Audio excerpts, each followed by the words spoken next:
Welcome back to the channel, and today we got some interesting snippets of information about Stranger Things Season 3. Now, in Season 2, of course, everyone will be aware of the Mind Flayer. This was kind of the hive mind, the evil overlord of the Upside Down, but now it's been confirmed that this entity will actually return in Season 3, like we all suspected. We all knew that this would probably happen, but it came in the Stranger Things companion book titled Worlds Turned Upside Down, and it confirmed, as stated, that the Mind Flayer will return. The following excerpt explains the Mind Flayer hasn't lost interest in Hawkins either. The tentacled creature continues to loom near Hawkins inside the Upside Down, and its malevolent influence isn't absent from the new season.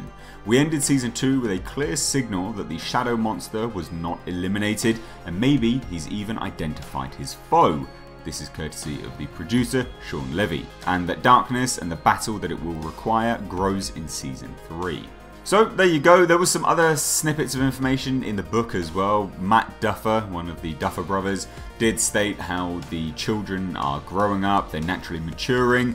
Apparently that will be a big element or part to the next season. They will be a bit more adult, a little bit more mature, and allegedly they might not really be playing Dungeons & Dragons so much, and that might be a turning point for conflict. Apparently, according to the Duffer brothers, the next season is actually partly inspired by the approach J.K. Rowling took with her Harry Potter franchise, which I guess would make sense if the children that were stars in the first season are naturally growing up. The season and the story, the narrative has to grow with the children, which makes an awful lot of sense. But guys, what do you think about this?